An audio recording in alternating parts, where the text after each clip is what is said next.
Ji, good evening. Namaskar. Welcome to the platform of the English Lyceum. In today's session, we are going to discuss a very important topic of UGC-NET.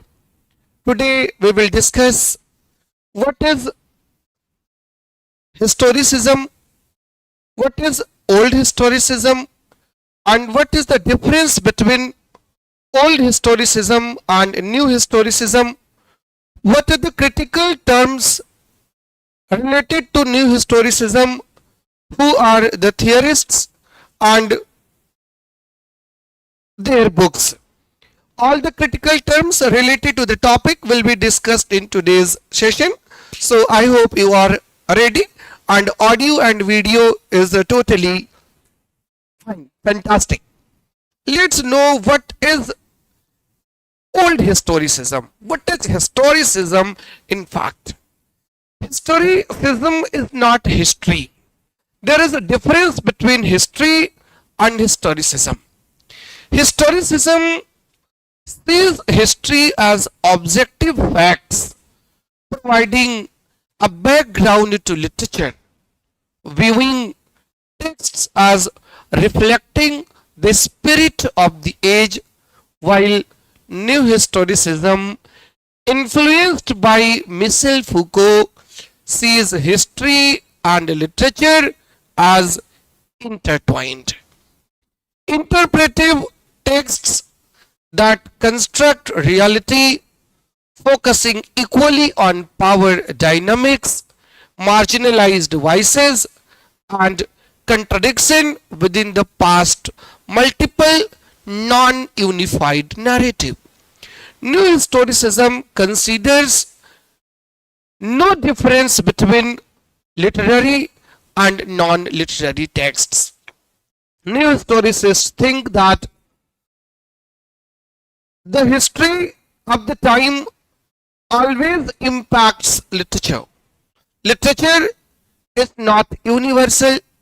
Literature is a product of the society, and literature bears the burden of history. Literature bears the symptoms of the society of the time when it was written. Old historicism uses history as a factual backdrop world, while new historicism reads history as a text examining how power shapes all cultural products, that is world. There is a difference between world, W-O-R-L-D, that is old historicism, and new historicism is W-O-R-D. Old historicism believes history as fact. Old historicism believes history is a collection of verifiable events and facts that accurately represent the past. Old historicism views literature as a mirror reflecting the dominant ideas, customs, or spirit of the age. As we say, literature reflects society. This is the old traditional view. Old historicism, traditional historicism, places the literary texts in the foreground with history as a supporting background context. And old historicism, traditional historicism, focuses, understands the primary prevalent attitudes of a historical context, historical period. And the new historicism that developed in 1970s and 1980s, it thinks that history itself is a narrative. It sees history as narrative constructed through texts, and thus interpretive. History is not purely objective, it is interpretive. New historicism views literature and historical documents, non-literary texts, as equally important cultural artifacts existing in reciprocal relationship. New Historicism was heavily influenced by Michel Foucault's theory of discourse and power. It examines how power structures and ideologies shape knowledge and truth in any era. It highlights conflict, contradictions, and the voices of marginalized figures often ignored by traditional history, often ignored by traditional chronicles. And New Historicism analyzes literature and history side by side, finding patterns and ideological negotiations in both. What is the key difference between traditional historicism and new historicism? Between old historicism and new historicism, old historicism may history provides context for the text, that is fact, background, and new historicism may history and literature are mutually constitutive texts, both shaped by power, text versus contexts. Right? New historicists deviates from the historical approach of traditional criticism, and they think that literature and historical documents, non-literary texts, are equal. They are equally important cultural artifacts and they exist in reciprocal relationship. Both are intertwined. We cannot separate them. The three main philosophers of the time, the three main figures of new historicism are these three. One, I hope you can identify the faces of these writers, of these authors. If you are preparing for the NET examination, you must be identifying Louis Montrose, Stephen Greenblatt, and Michel Foucault. These are the three philosophers, three theoreticians behind new historicism. The main difference between the new historicism, often called old historicism, and the new historicism lies in how they view the relationship between history, literature, and objective truth. While traditional historicism sees history as a stable, factual backdrop that literature reflects, new historicism views history as a complex web of power relations and narratives that literature actively helps to shape. New historicism rejects the universal nature of a text. No text is universal. Shakespeare is not a universal poet, but he was the product of his own society, and in Shakespearean plays, the new historicists found that there were various elements जिसको Shakespeare ने अपने place में highlight किया है. The view of history. Historicism views history as a linear, objective and unified process. It searches for the spirit of the age and believes we can reconstruct the past as it actually happened through the facts. This is the opinion, this is the view of historicism. Past could be recreated, past could be reconstructed, but new historicists believe, or new historicists reject the idea of a single objective history. Influenced by Foucault, it views history as a collection of ruptures, discontinuities and competing discourses. It acknowledges that the historian's own biases color their view of the past. I hope now the difference between history and new history, historicism and new historicism is clear to you. relationship between texts and contexts may historicism establishes a hierarchy where history is the background, the truth, and literature is the foreground, the artistic reflection. New historicism proposes a parallel relationship. As Louis Montrose famously put it, it is the study of textuality of history and the historicity of texts. This means history is only accessible to us through texts, and all texts, whether literary or non-literary, are products of history as far as the relationship between text and context. Historicism and new historicism have different beliefs, have different opinions.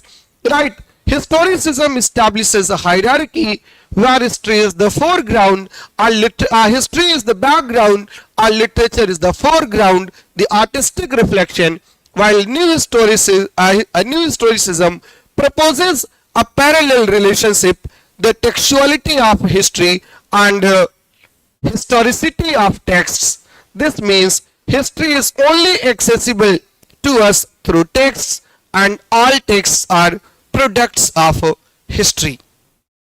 They have different nature of source materials as well. Historicism focuses on great men, major political events, and canonical literary works. For new historicism, each work is equal, each work is canonical, there is no difference between the texts, right? There is no difference. They broaden the scope to include low culture and non-literary documents like medical records, court transcripts, diaries, and political pamphlets, giving them equal weight with Shakespeare. Hamilton means Bible and Shakespeare's plays and the travelogues of the time are equally important. There is no difference between the works. All of them are product of the time, and they carry the political ideologies, they carry the political philosophies of the time in the text. Right? So, new historicists blur the difference between literature and non-literature, between literary texts and non-literary texts. While the old historians, traditional historicism always considers only canonical texts like Milton's Paradise Lost, Shakespeare's Hamlet. They didn't pay attention to the lower culture, they didn't pay attention to the minor writers, and they didn't pay the attention to all texts, while new historicism makes no difference between texts. Text is text, right? Irrespective of the genre.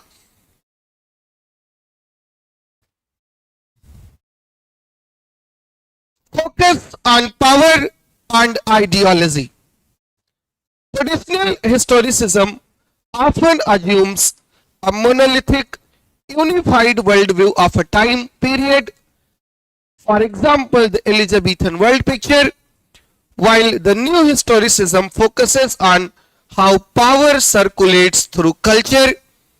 It looks for marginalized voices, subversion, and the way dominant ideologies contain or suppress dissenting views. How the dominant ideologies, how Queen Elizabeth suppressed the voice of the lower class people, how she subverted the lower opinion, how she dominated. ये सब new historicism का area है. They focus on power power culture and historicity of the text. What are the basic differences between new historicism and traditional historicism? New historicism believes history as objective, linear, unified spirit of the age, while new historicism thinks that history is subjective, discursive, and fragmented ruptures. Could you think that history is subjective? History, when the word comes to our mind, history is always objective, but new historicists thinks, they say that no, history is not objective. It always carry the dominant feature of the time. For example, if you think that Akbarnama, Babarnama, Shahnama, Humayunama carry the history of the time, you are in fact wrong. वो history नहीं है, but written from a very different point of view, right? Text and context relation में history is the background, literature is the foreground. Interconnected text and context co-produce each other. This is the opinion of new historicism. Historicists think that history is in the background and literature is the foreground, but new historicists think that text and context co-produce each other. They are interconnected.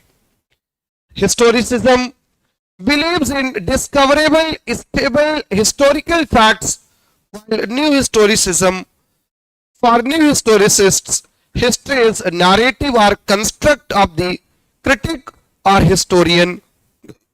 For historicists, they focus on great men, politics and canonical texts, and new historicists pays equal attention to literary and non-literary texts. Right? Historicism focuses on how the text mirrors or reflects its historical period, and new historicism thinks how text and culture co-produce power and ideology. Ideological instance, historicism assumes a unified dominant worldview, while new historicism focuses on contested ideologies and marginalized voices. And the key figures of historicism were Leopold Rank, Hippolyte Taine, E.M.W. Tilliard, and Stephen Greenblatt, Michel Foucault, Louis Montrose are the key figures of new historicism. Alright, Stephen Greenblatt wrote many books and many essays, and in fact, he is the founder of new historicism. He famously preferred the term cultural poetics instead of new historicism. New historicism was an American product, not British product. The British counterpart of new historicism is cultural materialism, coined by Raymond Williams. In my lecture later on, I will focus on cultural materialism of Raymond Williams. New historicism is an American product, is an American theory, and Stephen Greenblatt is the father of new historicism.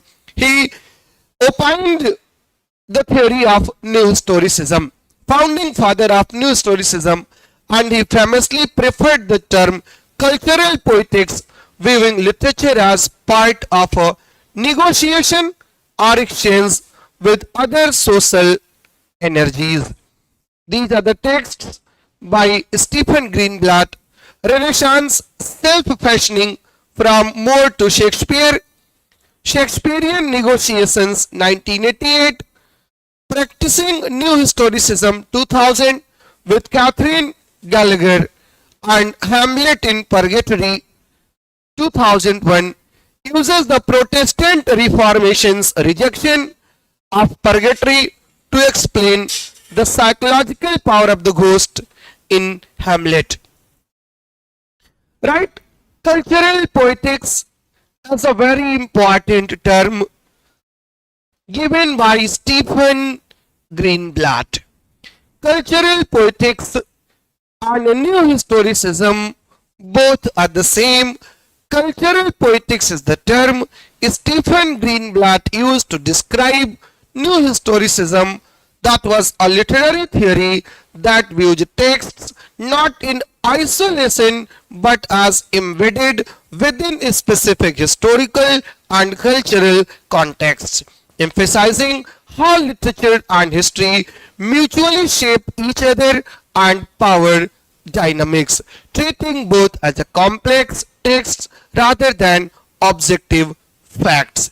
Essentially, cultural poetics is new historicism's method focusing on the circulation of power, meaning, and cultural practices within historical movements to understand literature's role in society. Clear? These are the books written by Stephen Greenblatt, and then a concept propounded by Stephen Greenblatt, that is resonance and wonder.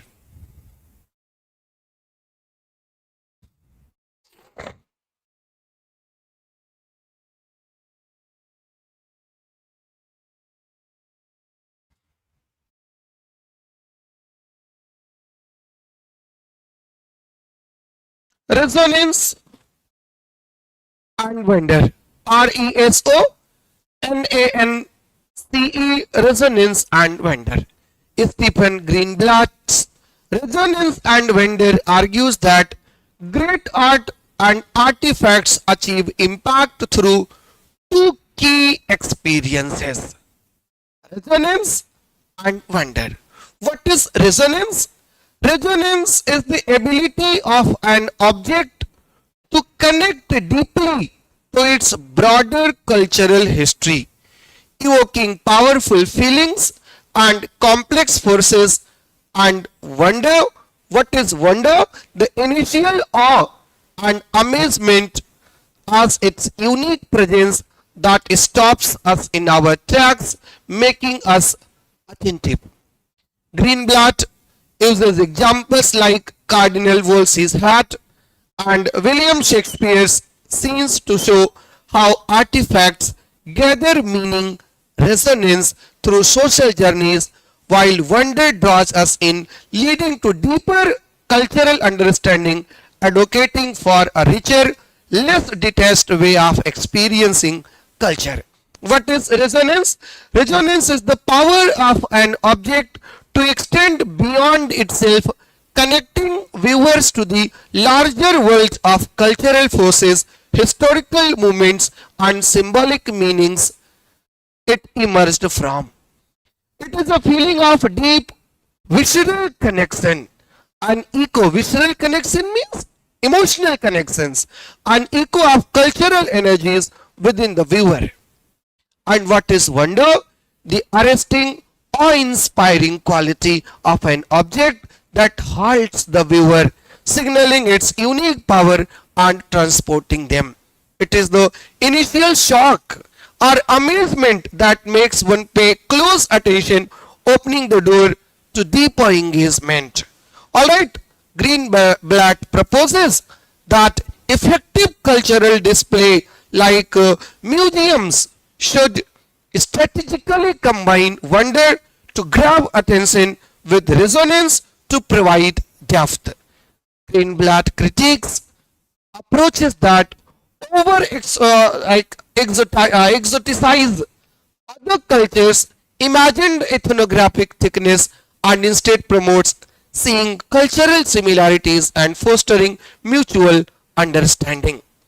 And through this lens of resonance and wonder, New Historicism emphasizes how objects and texts are embedded in dynamic historical contexts, revealing power dynamics and complex cultural negotiations, not just abstract ideas. Now, the next writer, the next critic, the next theorist is Michel Foucault. Michel Foucault was not a new historicist himself, but his philosophical work on power, discourse, and epistemes, the invisible structures that determine what counts as truth in a given age, is the engine that drives new historicism. His books are Discipline and Punish, The History of Sexuality, Volume 1, and then 3 volumes of The History of Sexuality, and then Archaeology of Knowledge. The two words that are important: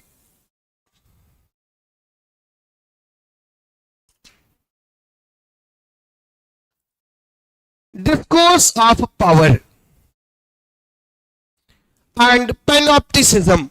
One day I had discussed the term panopticism. Foucault's discourse of power argues that knowledge are inseparable. Power and knowledge are inseparable, creating power or knowledge nexus where discourses. What are discourses? Systems of language, thought and practice, right? Define what counts as truth, normal or real, thereby constructing subjects and controlling them not just through repression but by shaping desires and identities. Power and knowledge are inseparable. ये Michel Foucault का idea है. Foucault links knowledge directly to power. Knowledge isn't natural. Knowledge isn't neutral, but emerges from power relations, and systems of knowledge reinforce power as seen in medicine, law, or sexuality. For Michel Foucault, discourses are not just descriptions. They actively create the object they talk about, defining categories like madness or criminality and making them knowable and manageable. Power produces subjects, us, by making us subject to control and subject to our own self-knowledge, conscience, tying us to identities that power defines. Right? And panopticism, I had already discussed the point in my previous video, and I hope you will go back to that video for the concept of panopticism. Though panopticism is a very important feature, very important part of your UGC-NET examination. Just a minute, I recap. Foucault's panopticism from his book Discipline and Punish describes a model of societal control through pervasive surveillance, inspired by Jeremy Bentham's panopticon prison design, where inmates constantly feel watched, leading them to self-regulate and internalize norms, creating disciplined bodies for society, schools and workshops. Right? Panopticism, P-A-N-O-P-T-I-C-I-S-M, that is panopticism. After Michel Foucault, Louis Montrose. The next new historian. Montrose is the movement's great clarifier. He is best known for the chiasmus that defines the entire field, the historicity of the text and textuality of history.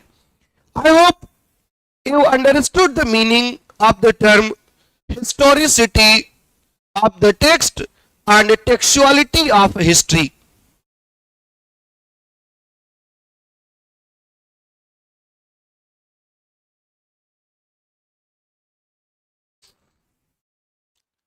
All right.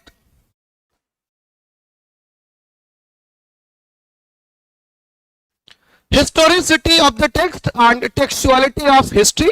Yeah, this is the figure of speech chiasmus, and it is a co-concept in new historicism established by Louis Montrose. And what does it mean? It means texts aren't just reflections of history but actively shape it. That is historicity. And history itself isn't objective fact but a narrative constructed through language and power, that is textuality, linking literature and culture to understand how they mutually produce meaning and ideology. It emphasizes that texts are embedded in the cultural movement, historicity, and that historical accounts are inherently textual, shaped by dominant narratives and power structures, that is, textuality. A text's deep embeddedness in its specific social, cultural, and political movement is historicity of the text. It is the product of the society. Right? It is a product of history, that is historicity of the text. Right? And textuality of history means history is not a collection of objective facts but a narrative constructed through text, language, and discourse. Alright? Historians, like writers, select, arrange, and interpret facts into coherent stories influenced by their own texts, ideologies, and dominant narratives of their culture, like Foucault's discourse or Hayden's White's poetics of history. The way historical events are recorded and retold reveals cultural values and power struggles as seen in Indian reformist literature.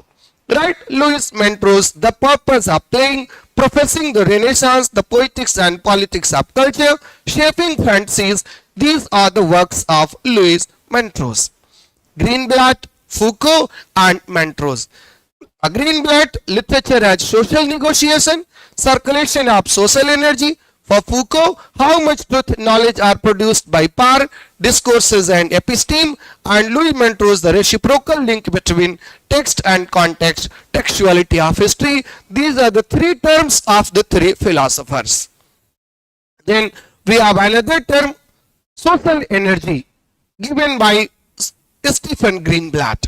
Social energy is the collective intensity of a culture, the power, charisma, sexual excitement, religious awe, and anxiety that circulate through a society. Right, this is called social energy. The circulation of social energy refers to the way art captures real world power and transforms it into a moving experience for an audience. Right? And this new historicism, when it comes to Britain, it is called cultural materialism. Right? Cultural materialism, the term coined by Raymond Williams and popularized by Jonathan Dollimore in the works like Political Shakespeare. Jonathan Dollimore's work Sex, Literature and Censorship and Political Shakespeare, New Essays in Cultural Materialism, edited by Jonathan Dollimore and Ellen Sinfield. A term cultural materialism was coined by Raymond Williams and popularized by Jonathan Dollimore and Ellen Sinfield in the collection of essays Political Shakespeare. Cultural materialism refers to a Marxist orientation of new historicism. Right? Marxist orientation of new historicism is called cultural materialism. Cultural materialism, the term was coined by Raymond Williams, and in fact there is a book written by Raymond Williams called Cultural Materialism. Right? Raymond Williams wrote a book under the title, and he thinks that culture is production. Culture isn't separate but part of the economic means of production involving how things are made, distributed, and consumed. Context is the key for cultural materialism, means meaning comes from specific historical, economic, social, and political contexts, not timeless ideals. And there's a concept is structures of feeling created by Raymond Williams, a concept for understanding the lived experience or worldview of a historical period felt in art and culture but not fully articulated. Right? He talks about a model. Raymond Williams talks about a model for change that is dominant, residual, and emergent. Dominant is the current norms, residual is the past traditions, and emergent, new ideas are practice forming. Right? How cultural materialism works, It analyzes texts as material. Novels, films, TV shows, reality shows, even advertising are cultural materials shaped by forces like class, gender, and economy. And when an advertisement is shown on your TV, you just think, why is it shown? What is the effect? What is the impact? Right? सब कुछ आपको समझ आता है. हाँ. It looks for how texts support or challenge dominant ideologies, how texts support or challenge power structures. It reveals political conflicts, power dynamics, and the hegemony of certain groups. Right? It challenges elitism. It rejects the idea that high art is superior, seeing all cultural products as significant. A Marxist-inspired framework to understand how culture perpetuates or resists power, making it useful for progressive movement. In essence, Raymond Williams' cultural materialism asks, how does this text made in this time by these people reflect and shape the material reality and power struggles of its world? Cultural materialism emphasizes studying the historical context, looking at those historical aspects that have been discarded or silenced in other narratives of history through an eclectic theoretical approach backed by the political commitment arising from the influence of Marxist and feminist perspectives. The basic difference between cultural materialism and new historicism is that cultural materialism is totally political phenomenon. It has an agenda, और वो agenda क्या है? That is the politics, political commitment. This is what separates it from its American counterpart, American cousin, New Historicism. Cultural materialists aren't just neutral observers of history, they have a political agenda. They want to use the text to challenge current power structures and promote social change, often socialists or feminists in nature. Right? Cultural materialism versus New Historicism.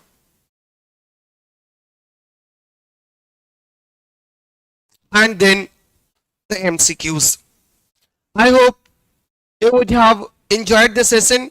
It was a lengthy session because the topic it included historicism, old historicism, traditional historicism, new historicism, and cultural materialism.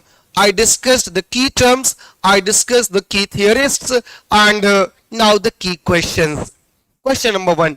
Which of the following best describes the anecdotal method frequently employed by Stephen Greenblatt and other new historicists? For these questions and for this PPT, you can download, you can join our Telegram channel from the link given below, and you can download our application to solve many questions on literary theory and other UGC examination questions. Right? So I conclude here today. Thank you so much for watching the session. Please do make your comment after watching the video so that it could help other people and it could help me to improve the next session. Thank you for your kindness. Thank you for your benign presence. Take care. Good luck.